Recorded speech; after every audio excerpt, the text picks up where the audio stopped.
जय हिंद प्यारे बच्चों। चलिए आज हम स्टार्ट करेंगे क्लास 10th का बहुत ही बेहतरीन चैप्टर प्रकाश का परावर्तन।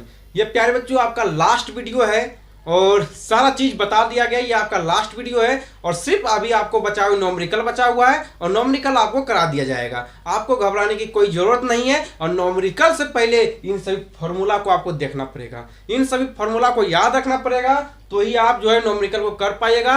अन्यथा न्यूमेरिकल के बारे में आप सोचना छोड़ दीजिए। आपके न्यूमेरिकल आपके बस की बात नहीं है। जाइए घर वापस जाइए, बैठ रहिए, शांति से बैठे रहिए, सो जाइए, क्योंकि जब तक ये सब फॉर्मूला आपको याद नहीं होगा, ये चारों फॉर्मूला, तब तक चैप्टर नंबर 1 का कोई भी न्यूमेरिकल आप नहीं हिला पाएगा। ये मेरा वारंटी नहीं, गारंटी है। इसीलिए ये सभी फॉर्मूला को याद रखिएगा। फॉर्मूला से पहले आवर्धन के बारे में आप समझ लीजिए, उसके बाद फॉर्मूला को देखिएगा। आवर्धन क्या होता है? प्रतिबिंब की ऊंचाई, प्रतिबिंब की ऊंचाई और वस्तु की ऊंचाई, प्रतिबिंब की ऊंचाई और वस्तु की ऊंचाई के अनुपात को ही क्या कहते हैं? उसी के अनुपात को आवर्धन कहते हैं। तो याद रखिएगा, आवर्धन किसे कहा जाता है? तो प्रतिबिंब की ऊंचाई और वस्तु की ऊंचाई के अनुपात को ही आवर्धन कहते हैं। सिंपल सा बात है। अगर आपको इतना भी याद नहीं होता है तो क्लास 10th में नहीं, आप नर्सरी में चले जाइए। आप नर्सरी के लायक आप ठीक हो, है ना। चलिए, ये हमारी बातें आपको भले ही खराब लग रही हो, लेकिन हम जो भी बोलते हैं सत्य बोलते हैं। याद रखिए, कड़वी तो है पर आपको आपकी सेहत के लिए बहुत ही बेहतर है। तो आवर्धन किसे कहेंगे? तो प्रतिबिंब की ऊंचाई और वस्तु की ऊंचाई के अनुपात को ही प्रतिबिंब कहते हैं। याद रखिएगा।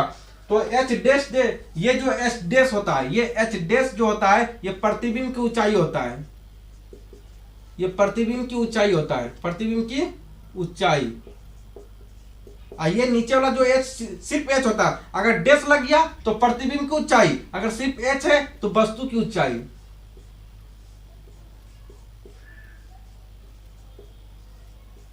वस्तु की ऊंचाई। चलिए प्यारे बच्चों, इतना तो आपको समझ आ ही गया होगा। अगर नहीं आया तो हम क्या कर सकते हैं?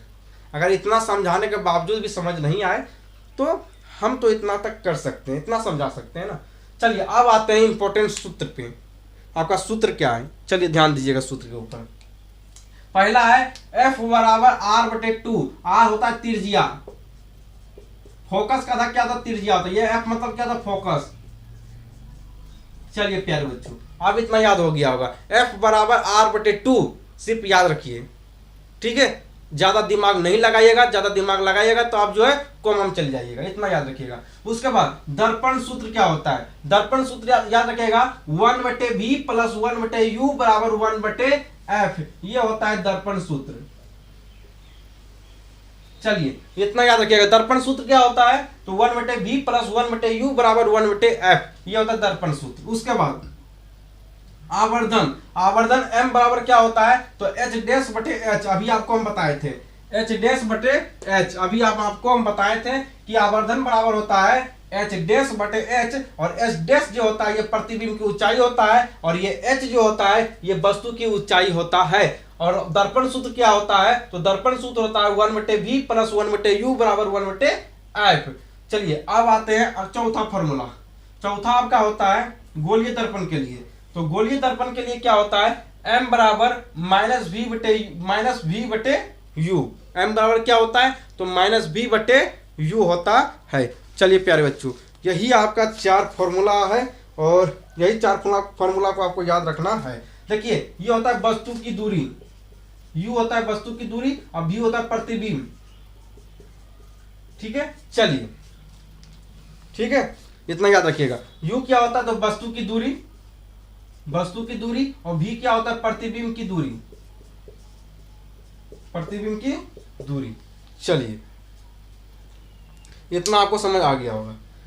और फिर जो न्यूमेरिकल को आपको न्यूमेरिकल हम बता देंगे, आपको टेंशन लेने की जरूरत नहीं है, ठीक है। इतना आप जो पहले 4 फॉर्मूला को आप याद रखिएगा, उसके बाद हम न्यूमेरिकल करा देंगे, ठीक है। चलिए फिर मिलेंगे चैप्टर नंबर 2 के साथ, ठीक है। यह चैप्टर आपका समाप्त हो गया प्यारे बच्चों।